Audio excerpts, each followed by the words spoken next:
Yeah, hello everyone, and welcome to another week of Soup with Substance after fall break. I hope you all had a nice and relaxing fall break. Um, yeah, thanks first of all for coming, so many of you, and virtually as well. Um, Parisa passed around a few stickers from the Center for Peacemaking, as you can see on the table. I also passed around a few paper slips and pencils. If you would like to subscribe to Soup with Substance, you can put down your email address there, and I'll add you to the list.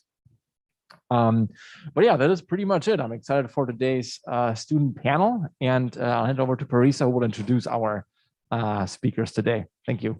Great. Thanks, Michael. Hi, everyone.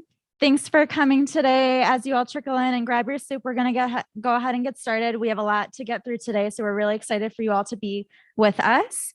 I am Parisa. I'm the program associate with the Center for Peacemaking here in Marquette.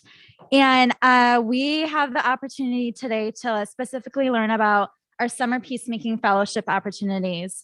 So for the students in the room, undergraduate students, including our seniors, and our graduate students are able to apply for these summer peacemaking fellowships. And essentially what that means is that you apply in February for that upcoming summer to do a project around nonviolent peacemaking. And so that can be creative. So you'll see an example of that, an artistic expression of nonviolent peacemaking that can be in a form of an internship. It can also be in a form of research. So we also have another example today of talking about community-based research. We've also had students travel internationally with this fellowship. With COVID, there are some limitations right now, but if that is something that is of interest for you for this upcoming summer, I would love to connect with you about that. And that could look like in the form of a delegation, a peacemaking delegation, a week or two, or that could be your entire summer abroad. So there is a wide breadth of opportunities through the Center for Peacemaking that we would financially fund you to do that. So if you're interested even a little bit, we do have an email sign-up sheet right here in this front table. If someone could hold it up, that would be great. So Paige has it right here. Feel free to put your email on there and we can connect and talk through the different possibilities for you. So specifically today, the 3 peacemaking fellows from this past summer will be talking about different forms of nonviolent organizing and activism that they engaged in through their summer peacemaking fellowships. And our first fellow for today, Nora Graham, they will be presenting on research that they were able to conduct in the summer. I want to say that this was Nora approaching us and saying, hey, I'm really passionate about specifically on having a deeper understanding of community organizing. And they came to us with this idea and was able to formulate this project all on their own. And it was very free form. So if you are someone who wants that flexibility and creativity, this is a great example to listen to and understand how Nora went about putting together this project. But I will hand it over to Nora now. Thanks, everyone. Alrighty, so like Parisa said, I'm Nora, and these are kind of my reflections on my summer fellowship titled Community Organizing and Transformative Justice. So a bit of background about me. I'm originally from Omaha, Nebraska, and I grew up with both of my parents pretty involved in community organizing spaces. A particular organization that they've done a ton of work with is called Omaha Together One Community. So it's also called OTOC, but it's a broad-based organizing group. So it's a coalition of a bunch of faith and religious-based groups who come together to address different community issues. It is part of the Industrial Areas Foundation model. So that means that they focus on leadership development, primarily through like one-on-one conversations, but also they do a lot of work based on house meetings. So really sitting down with the community and listening to what their needs are and then shaping their campaigns around that. I am interested in pursuing a career in community organizing. So that was kind of a motivation for exploring this project. And how that applies to transformative justice principles is just a personal like interest of mine. So then some key terms really before we get started. These are all self-defined that I kind of developed throughout this project. So I define community organizing as building power within communities to create lasting positive change. And that can look like leadership development and also just like addressing local concerns. Then restorative justice is a framework for addressing harm that really centers the victim or survivor perspective instead of seeking revenge or retribution for the harm that occurred. And that can be exemplified through schools, including Milwaukee public schools, as well as criminal justice system. So really primarily focusing on like nonviolent low-level offenses is where that like tends to happen. But then transformative justice kind of looks at the work that restorative justice seeks to do. And through the institutionalization of restorative justice kind of loses some of its power. And so transformative justice seeks, because restorative justice is really reactionary to harm, transformative justice seeks to address the like root causes, so systemic and institutional reasons for why harm occurs in the first place. And it tackles questions of accountability, consequence versus punishment, those kinds of ideas. Yeah, and then really tied in with that is the idea of abolition. So seeking to dismantle harmful systems of policing, the prison industrial complex, and increased surveillance, which disproportionately impact Black and Brown communities. So this is the outline of my project. The goal was really personal, to kind of develop a network of community organizers and then more deeply understand the work that they're doing. And I did that primarily through two ways. So by interviewing different community organizers in both Milwaukee and Omaha, I was able to compare those two cities because they're pretty similar, like really similar in size. Milwaukee's like a little bit bigger, but they also have really similar racial demographics and, interestingly enough, like almost identical patterns of racial segregation. So yeah, that was really easy to compare. And then I also read several books for a more theoretical, like broader perspective, more than I can learn in just like studying two mid-sized Midwestern cities. And then I was connecting both community organizing and transformative justice principles. And I was able to do this because I was reading the books at the same time I was conducting the interviews. So those books really informed the questions that I was able to ask and like really added to discussions with interviewees in some really productive ways that were really helpful to my project. Yes. Okay.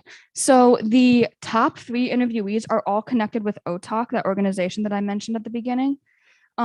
So Paul Turner was a really helpful person to connect with because he really provided perspective onto how the IAF really works through leadership development from that like kind of like managerial position. And that was really insightful and like a cool process to learn about. And then Sarah Keeney, I had an excellent conversation with her, but probably more importantly, I made a really strong connection with her. So that's someone that I can go back and like work with potentially in the future. She will probably be a really good mentor for me as I further explore this. So that was really cool. And then Don Bredauer provided a lot of like insight into how his faith connects with his work as like doing community organizing. And so that was a really interesting tie to make. He's also a close family friend, so it was cool to hear more about his like work in that sense. Denise Boyer offered a really different insight to a lot of the other people I'd been interviewing. So she focuses a lot more on union organizing.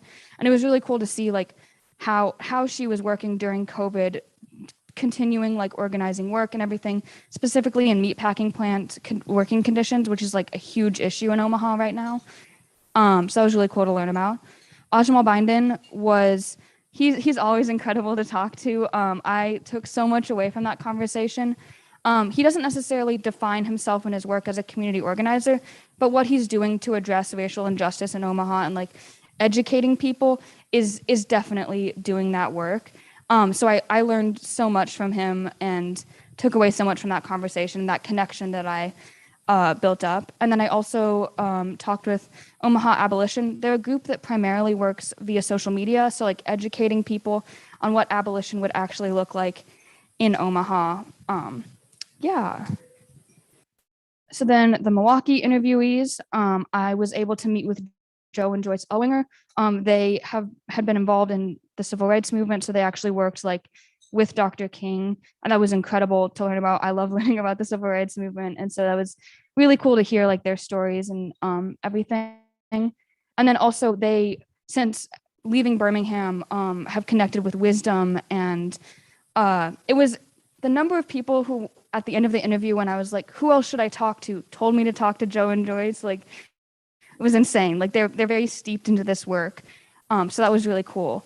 And then Julie Kirksick provided a really interesting perspective because she is doing work within the system, like working with policy and as a lobbyist and everything, but has connections to union organizing. So can also be working outside the system, which is like not something that we really think of. It's usually like an either or. And also just like the importance of policy in organizing work is super important. Then Amanda Smith, it was really cool to learn about how she connects with her clients who are formerly incarcerated individuals as herself not having ever experienced incarceration. And so how she builds that trust, how she formats that relationship and sense of community was really cool to hear about. Jessica Schmidt, she does a lot of digital organizing, which is not something that we really think about when we think about organizing. And so how you bring people together and build community in an online sense, but also like that was super important during the pandemic, and like how you continue that work in an online sphere. And then I had the awesome opportunity to meet with Angela Lang. I did not expect to be able to sit down with the director of Block, but it was so cool. That was actually my last interview. And so she tied in so many of the things that I had been learning about, like more theoretical based, into like how she runs her organization and how her team functions.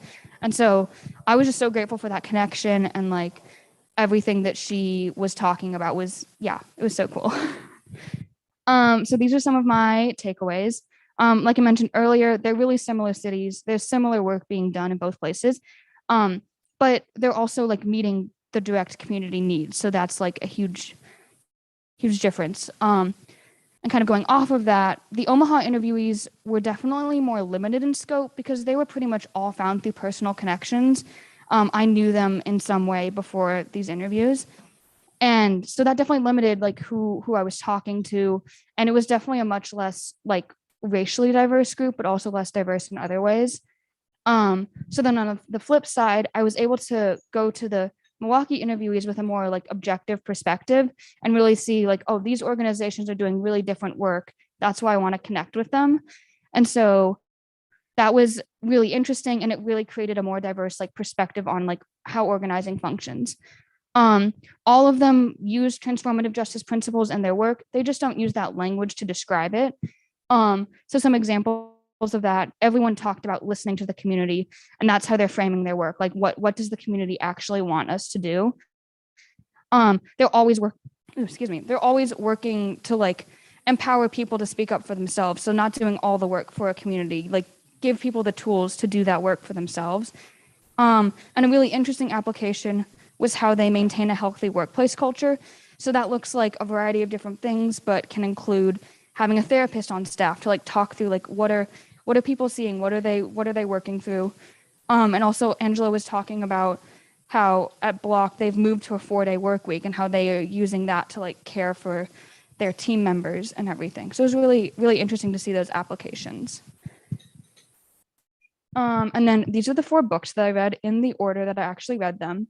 So the first one, We Do This Till We Free Us, is written by Miriam Kaba. She's a well-known abolitionist.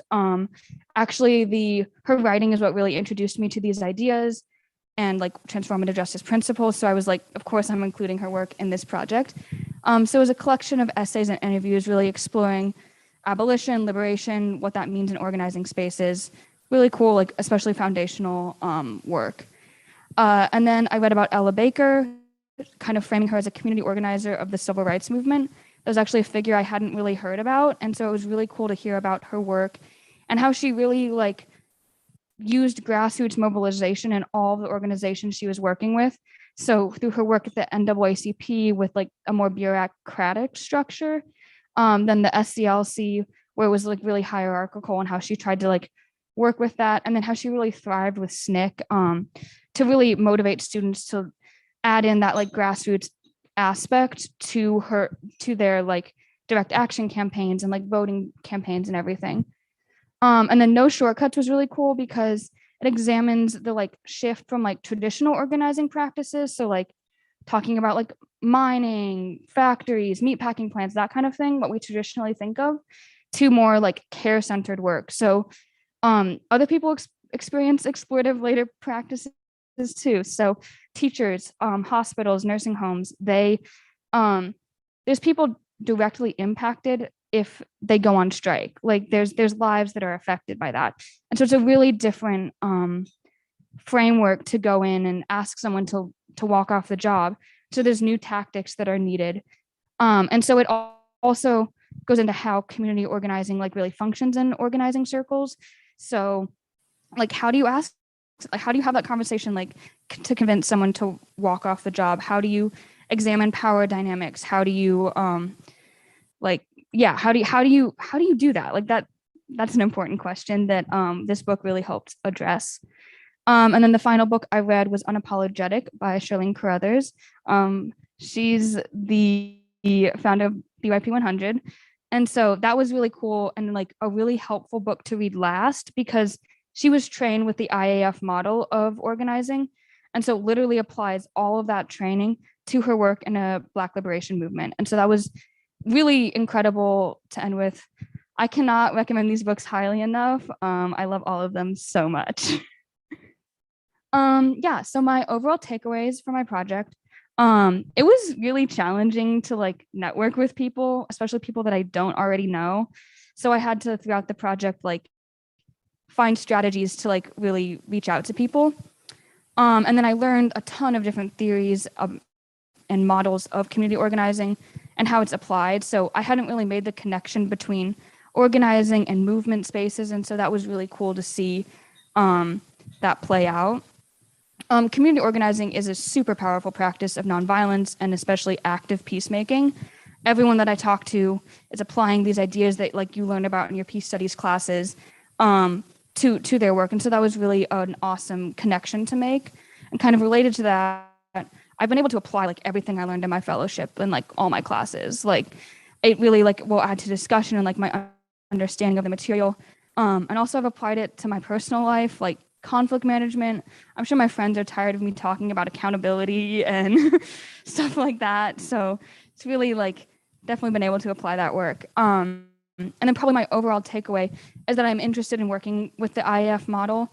I really appreciate their emphasis on leadership development, both for me as a potential organizer, but also like within the community and like really building up leaders. Everyone that I talk to who works with the IAF says that that's the most impactful aspect of their work is really putting in time and resources to a person who is passionate about an issue and then seeing them come through to their leadership potential and really advocate for their community is incredible. A huge like value of mine is like focusing on meeting community needs, like talking to the community, what do they actually need? How can we help support you in that? And so it's really cool to see how foundational that is in the IAF's like principles and everything. And then also their commitment to keeping organizers accountable. So I even saw this in like how I was choosing my interviewees because they really want organizers to have an objective perspective. And so they will move people around every 7 to 10 years so that you're not relying too much on personal connections. Like maybe you have a bad relationship with someone like that can impact the work that you're able to do. So that's kind of the overall takeaways. Any questions?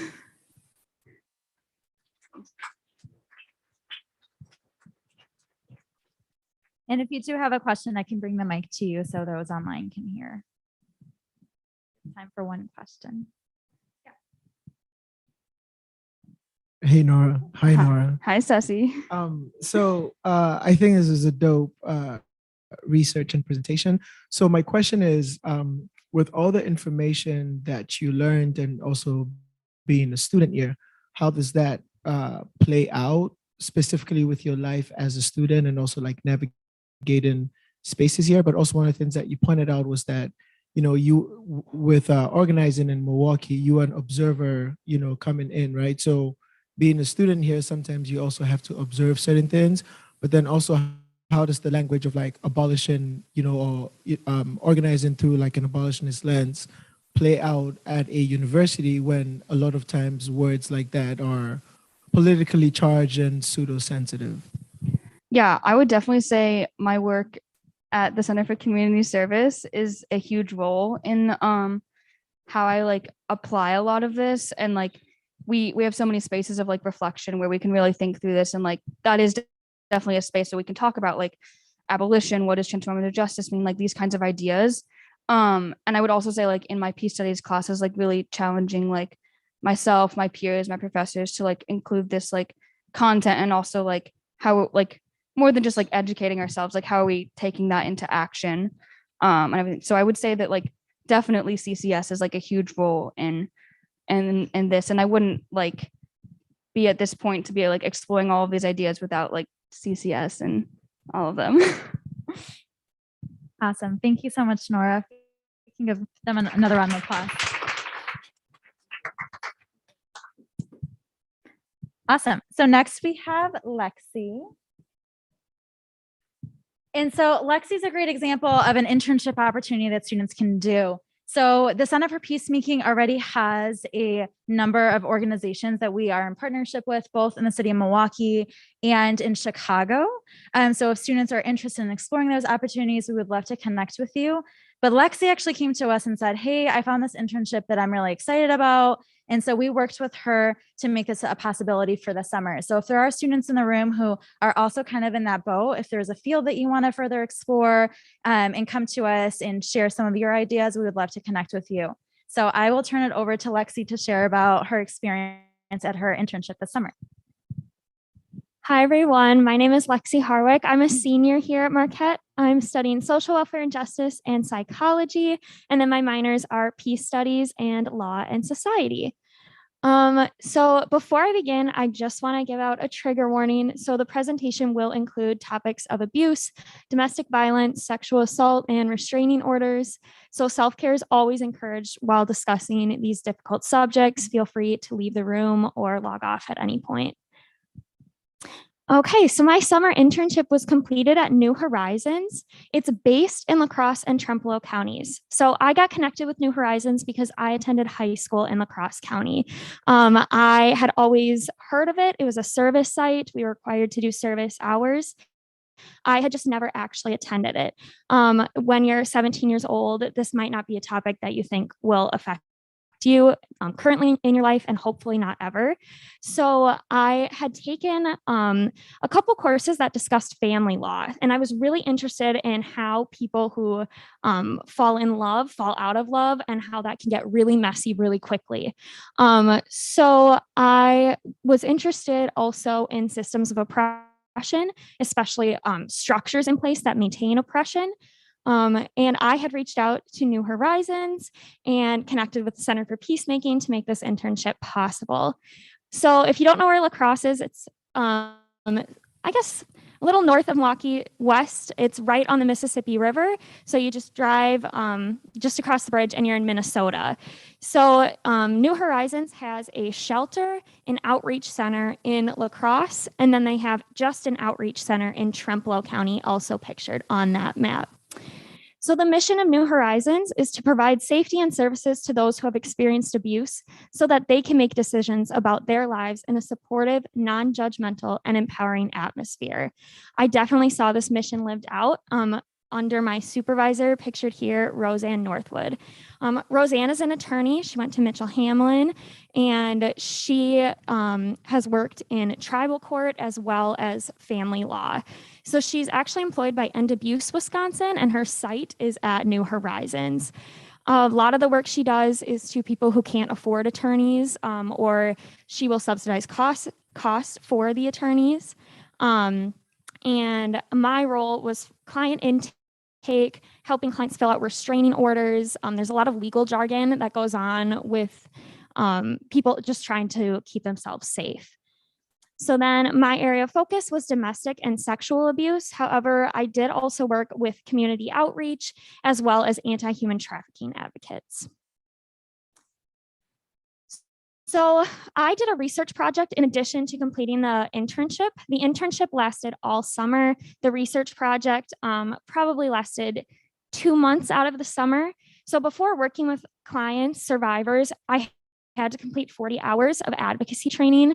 That gave me a lot of background and information to how to approach clients, how to approach situations where clients have a high lethality assessment, meaning they could be in danger, their lives are in danger.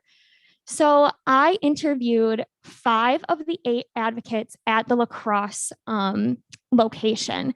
So I interviewed service providers, which could include the community outreach advocates, the attorneys here, the anti-human trafficking advocate, the cultural diversity advocate. And then pictured at the top is the program coordinator, Heidi. She was great. She's had a lot of experience in the nonprofit world and personal experience with domestic violence. So the interviews I estimated them to take approximately 30 minutes. Some of them took over an hour and a half. These service providers are very passionate about their work, and a lot of them have that personal experience. And they were willing to share their stories as well as their experiences with their clients. The interviews were about 18 to 20 questions, depending on if they answered some questions affirmatively or not. And the main findings were that serving rural counties is a more difficult thing to do than serving urban counties. So just some background, La Crosse County has around 100,000 people in it. Trempealeau County has 30,000. This is significantly smaller than Milwaukee County. And that means that resources are limited. There's limited space for shelter. They do a lot of referral out to other partnering organizations, which might not even be related to domestic violence. For example, if somebody is experiencing spiritual abuse, New Horizons does not have the resources to support that client, and they might refer out to a church or a faith group, something like that. So the 3 main things that these service providers offered as the biggest issues were limited availability of partnering programs. So housing was the main issue with this. With evictions, there are ways to get evictions off your record if domestic violence or abuse was a factor that led to that eviction. It's also extremely hard to move out of your home, leave your physical things. You probably have a family.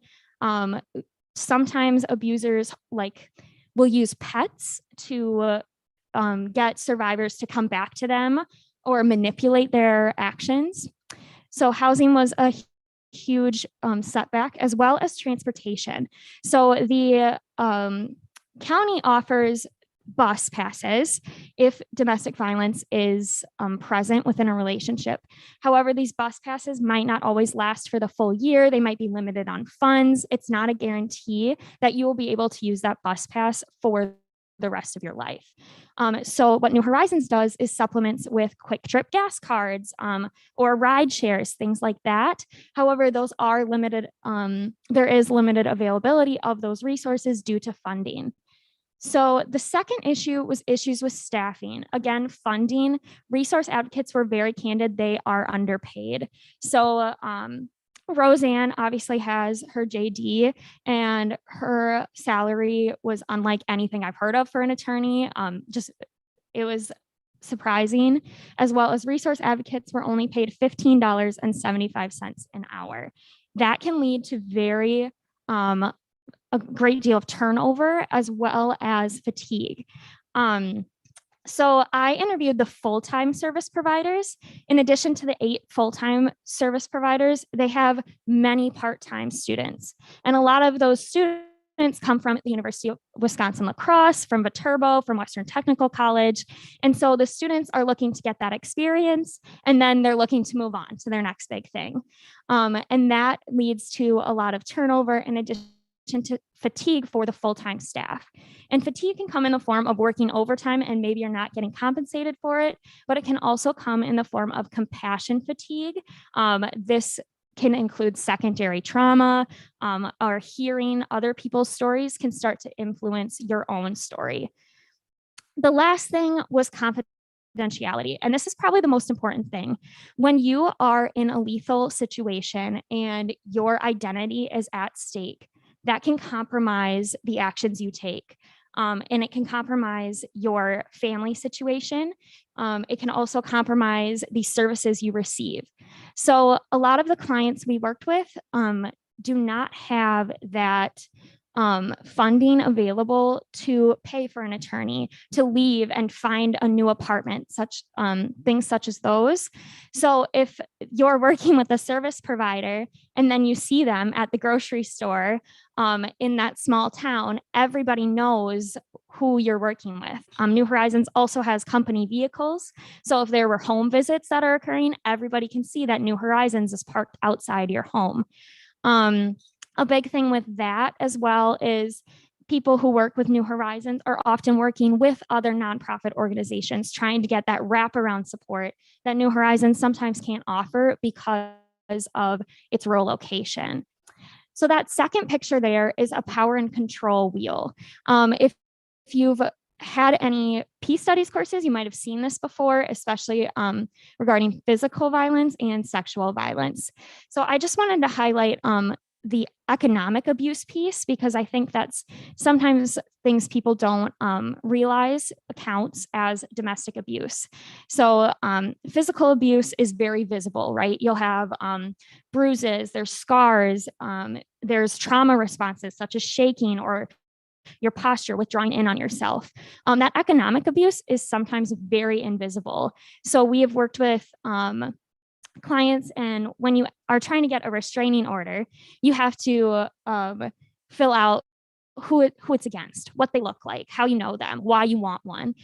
That can be very traumatic. And then if you are of a lower socioeconomic status and you don't have the funds to pay for that filing fee, then you fill out a fee waiver. And on that fee waiver, you have to put if you're on Social Security or disability or what your income is. Some of our clients don't even know how much money they have in their accounts because they don't have access to those accounts. Some clients don't even have accounts in their name, and all of their money is in their abuser's name. So that can be a very large issue when trying to just access the criminal legal system. So then I wanted to emphasize the peacemaking and nonviolence aspect of my internship and the tasks. So my main area of focus was legal advocacy and community outreach. So I'm pre-law, and I was really interested in how this criminal legal system can influence people's safety and their access to their own rights. So the main thing I did was aiding completion of legal documents. So this is a picture of a restraining order, the top of it for the county of Wisconsin. We also worked, or the state of Wisconsin. We also worked with Minnesota and Iowa.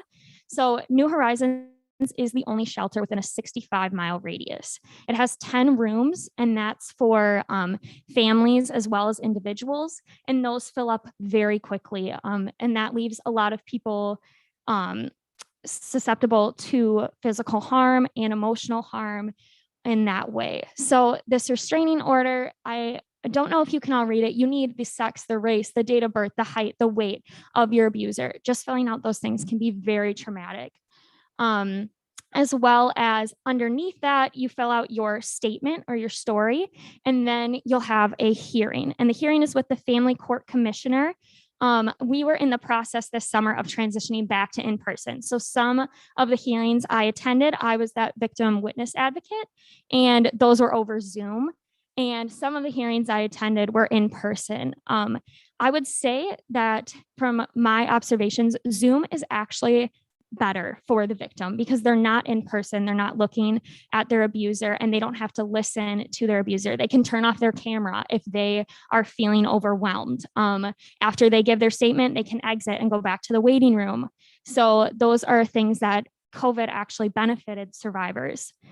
And then other legal documents we worked on were child placement and custody. So if you're looking to move more than 100 miles and you already have an order in place for how you're going to co-parent with your abuser, then that can be very difficult if you're looking to get out with your child and take your child with you. And that process can take months. You can't just leave and go against what the court says without facing repercussions.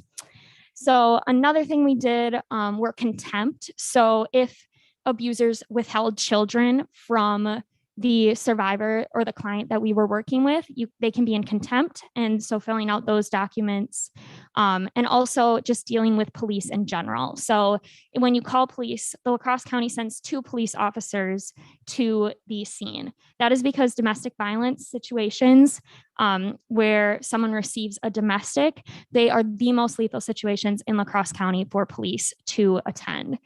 Additionally to that, we also worked with dual arrests. So sometimes police show up to a scene and their job is to de-escalate the situation. They don't really know what's going on. And if there is a lot of yelling or physical violence occurring, their job is to de-escalate it and separate. This could lead to the abuser and the survivor in handcuffs on the curb in front of their children.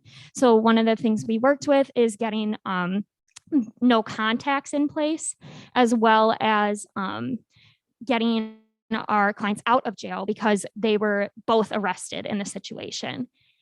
So then that was the intersection of direct and structural violence. So the direct violence would be the domestic abuse that's occurring, and then the structural violence would be the criminal legal system and the gatekeeping methods in place to prevent people from accessing those resources. So then applications of studies from courses. So I am a psychology major. We've talked a lot about trauma-informed advocacy and what it means to put someone's traumatic experiences at the center of their service plan, of their care plan. This means that you're not disregarding what they've been through, and instead you're actually focusing on that as you move through their services. And then motivational interviewing, that's a way, especially when you're just meeting a client, to make sure that they would like to participate in services and you keep them interested, you keep them hopeful, things like that. You never want to put a client down or make them feel like they didn't make the right decision. One thing that New Horizons promotes and that I internalize through those experiences is that clients are the best, they have the best knowledge of their situation. So one thing we do is we can offer potential solutions, but we will never say, this is what you should do unless it's in a legal setting and the client is unfamiliar with terms. And then the last thing, as I already mentioned, was barriers to accessing services. I think a lot in our peace studies courses and social welfare and justice and just social justice centered courses in general, we talk about things in place that people can't access. So the restraining order, to file a restraining order is over $50. To print one from the courthouse, you have to pay extra for that. So one thing New Horizons does is even if you're not a client, you can come in and we'll just print restraining orders from you.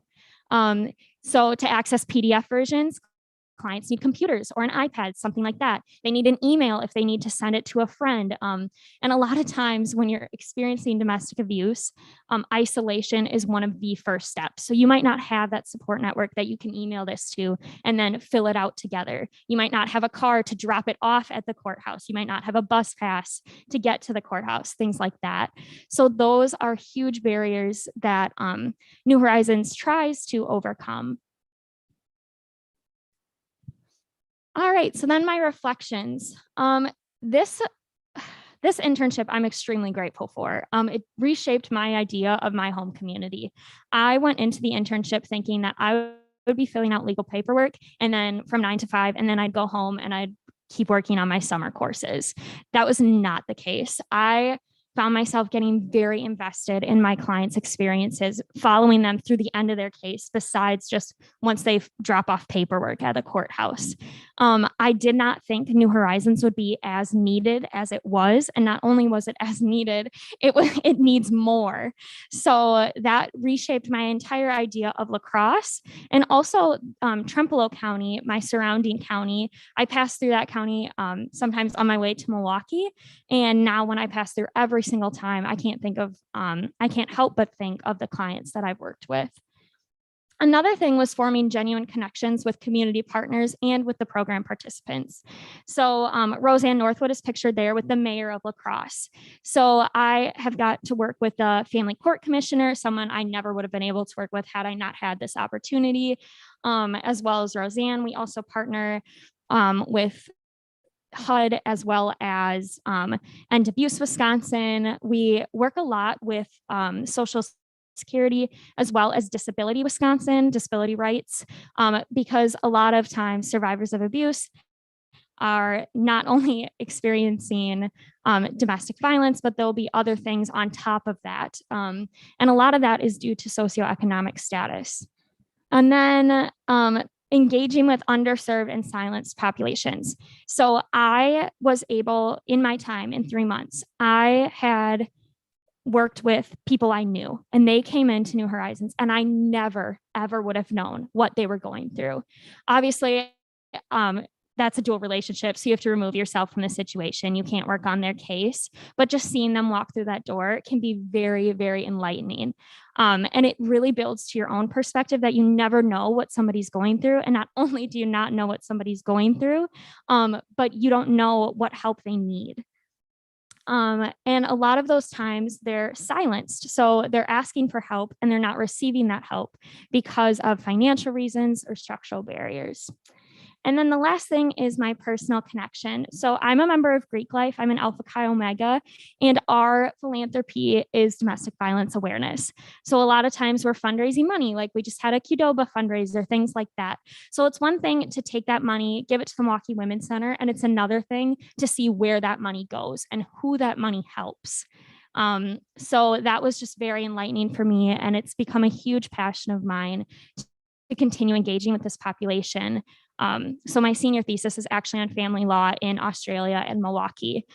So I'm definitely continuing this work, and I'm really grateful for the Center for Peacemaking for funding it.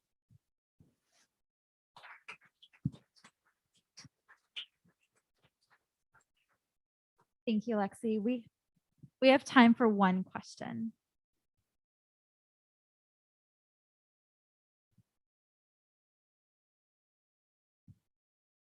Can be about the experience, or if you have any questions about the fellowships at all that Lexi could answer.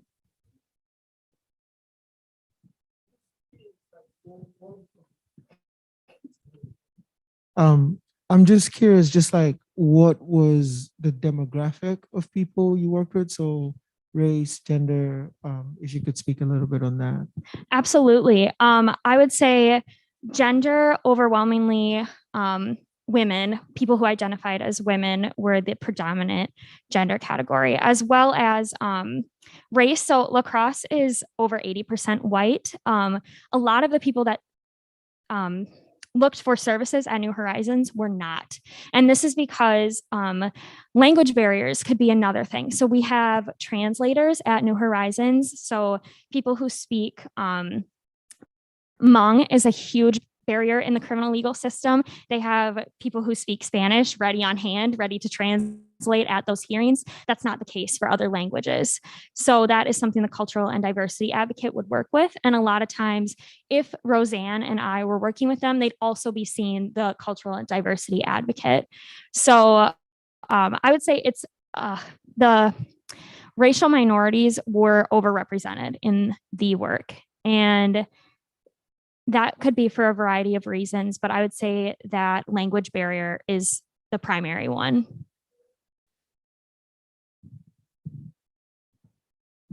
Thank you, Lexi.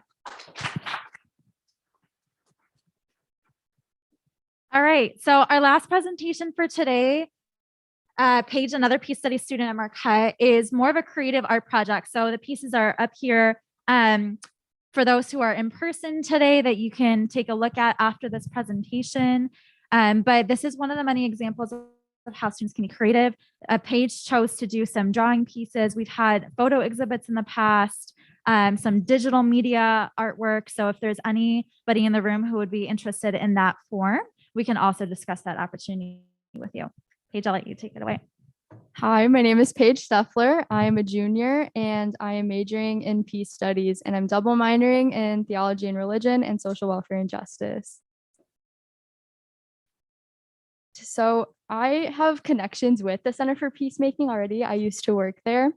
And as I mentioned, I'm also a peace studies major, and I'm also partaking in a project at the center. So what really inspired me to take this course or do this this fellowship is this course I took with Dr. Karen Ross called Women in Theology Across Cultures. My spiritual identity is very important to me. I'm very into my faith, and in this class, it increased my awareness of different forms of oppression that are not addressed in predominant teaching. And so it really challenged me to highlight these voices that are often overlooked.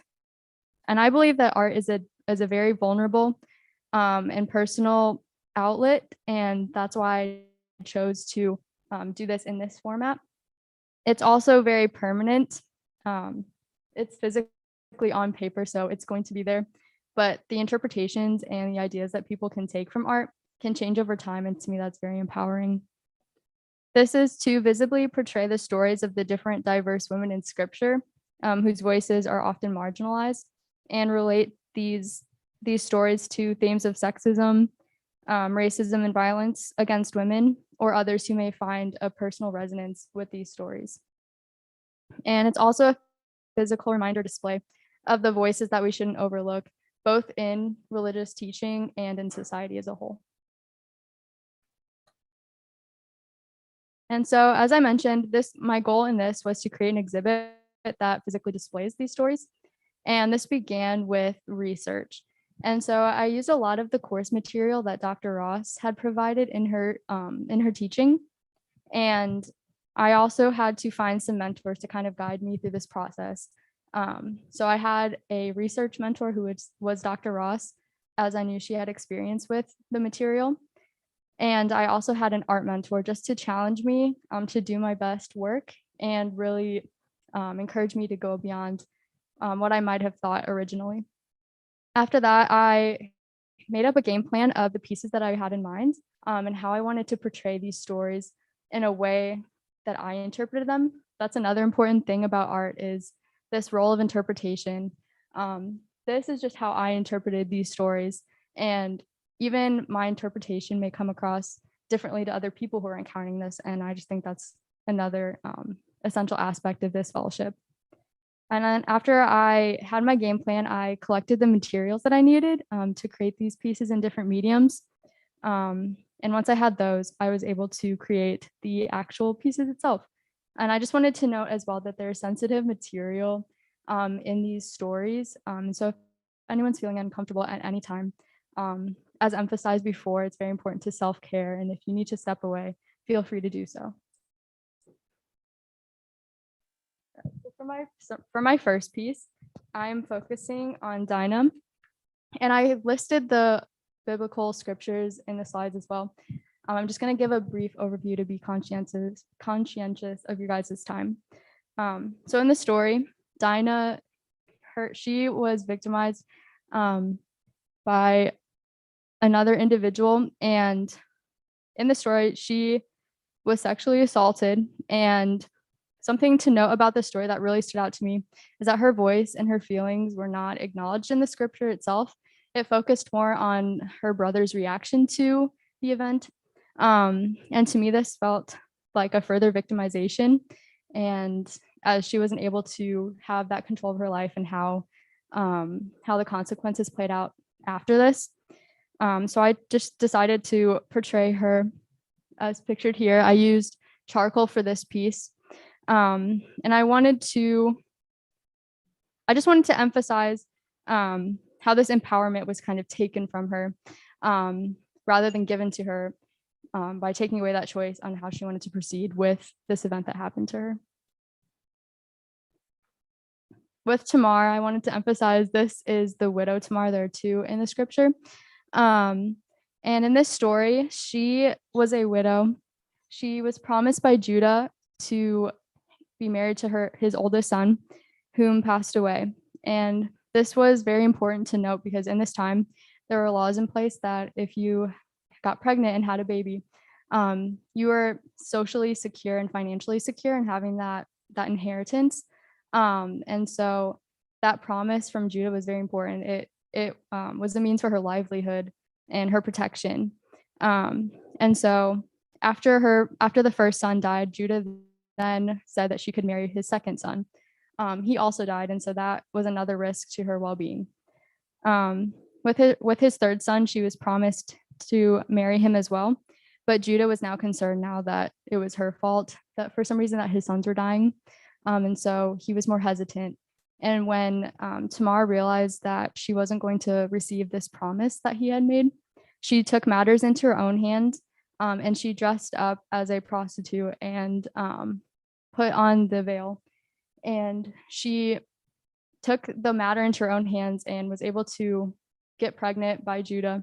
And this is a very controversial story for some people, but to me, it just shows how she took what could have been a very dire situation in a time that was very patriarchal, and took that power back into her own hands and shifted that power dynamic to make sure that her well-being and her future was provided for in a system that was trying to oppress her. And this piece was also in charcoal. And in my third piece, I focused on Hagar. She was Sarai's, she was her slave. And in this story, she's used as a surrogate when Sarai cannot become pregnant, which is a form of victimization for Hagar. When Sarai gets jealous after Hagar has her baby, and there's a threat to that inheritance with another child being born, she is exiled and thus excluded. And as she's wandering the desert, she reaches this state of helplessness. But in the scripture, God reaches out to her and emphasizes that she is still provided for and is still in God's care. And so I just wanted to emphasize that this power, despite the social isolation and alienation that she faced, she still found some sense of hope and some sense of provision despite what society was telling her. In my fourth piece, focusing on the bleeding woman in the New Testament, this woman had been bleeding for 12 years, and in her time, this was indicative of a state of impurity. And so she was excluded from a lot of society and different activities that she could have participated in. And so when she heard that Jesus was coming into town, she decided to take this power back into her own hands by going into the village to meet him. And this was a risk in itself if she was caught by anyone else in society, as she was considered impure. It could have been hazardous, as if she touched someone, they would also be considered impure. So there was that stigma that increased that level of risk. And her faith was rewarded as she touched Jesus's cloak and was immediately healed. And so just this sense of, again, these women taking back this power in a society that's oppressing them, and taking that back into their own hands and really looking out for their own lives. And then in my last piece, I focused on this one story that we read in this class that really stood out to me. It was viewing God as a woman. There, in predominant teaching, a lot of the language is male-centered, and that produces a lot of barriers for individuals, especially when a predominant teaching is that we're all created in God's image. So if the representation that we all see is just one image of a white male figure, it's hard to resonate and really identify with that image. And so this really challenged me to look beyond what I've been taught, and really go beyond this limited human incomprehensibility that we have of who God is, and how God is portrayed, and take on these more open, more diverse imagery of God as well. So for my reflections on this overall piece, I thought this was a really fun way to find a different outlet for nonviolence, and peacemaking exists in various forms. And with creative methods, this can help to provoke thought, to provoke emotions. And like I mentioned before, it is a state of permanence in it being a physical display, a physical piece capturing this image. I also wanted to challenge individuals to see the beauty and diversity, especially in scripture, and try to challenge predominant teachings that aren't as inclusive.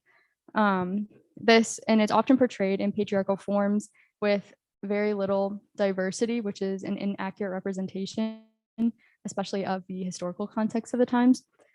It also challenges others to ask questions and to, like I mentioned before, question these predominant teachings, looking into the voices of those that are often invisible or overlooked. It's also a reflection of the power of imagery, voice, and representation. As I mentioned with the God as a woman piece, it's important to be able to resonate in some way with God and these figures, especially if you're a person of faith or a spiritual individual. I think that it's very important as well to use our gifts and talents for a purpose. I've always been very into art, but it wasn't until this year that I really wanted to use it as something more than mere entertainment, and have some sort of purpose in what I believe it was a gift and a talent. And through this fellowship, I was really able to have that capacity to do something beyond myself in doing something that I'm really passionate about and enjoy. And in the future, this was not something that I knew I wanted to do, but I hope to open an art studio someday for individual or for youth that are in underrepresented and marginalized groups, with programming and just a space for an outlet, whether it's after school. This is still something that I'm still thinking about in the process of building up to, but this project really solidified that dream for me. And I really encourage other people to apply, whether it's a creative project or a research project. As I said before, there are different outlets for peacemaking and nonviolent activism. So, yeah. And these are my references. So I'm not going to read them all out, but if anyone's interested in the readings that I found these stories under, feel free to take a picture or look them up. So yeah, thank you.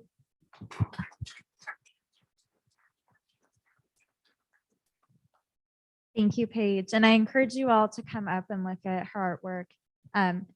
Even closely, the last piece, I'm not sure, Paige, if you mentioned right now, but there's a mirror in the painting, which I found to be really unique.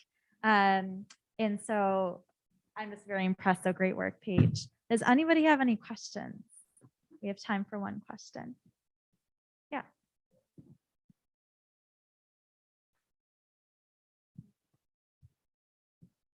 Hi, Paige.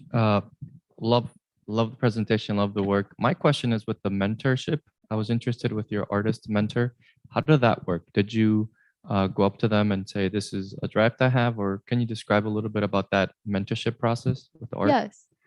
So I actually I'm very close with my art teacher from high school, and she has always been very involved in the arts, very talented individual. And so she really gave me the liberty in this and asked me, what is it that you want me to do here? And so I said, these are the ideas that I have. She wasn't very well versed in scripture and that sort of thing. So that's why I had the research mentor, had those two things separate. And so I presented my research to her and emphasized the themes that I wanted to portray from these stories. And so we just talked about ways that I would portray that in an not too blatant way, kind of leaving room for interpretation as well.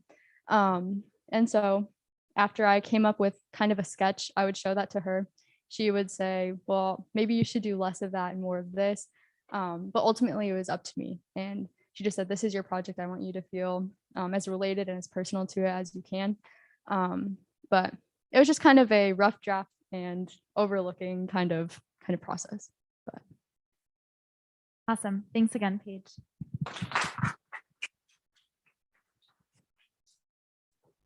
All right. Well, thank you again, everyone, for coming. If students are interested in learning more about the fellowships, please reach out. My email is on the screen right here. And I also want to thank our generous donors. These opportunities for students would not be possible without all the support that we have gotten at the Center for Peacemaking. So I do want to thank everyone in person and virtually who's tuning in. We really appreciate the ongoing support. And I know that the students do as well. So thanks again for coming. We hope to see you soon.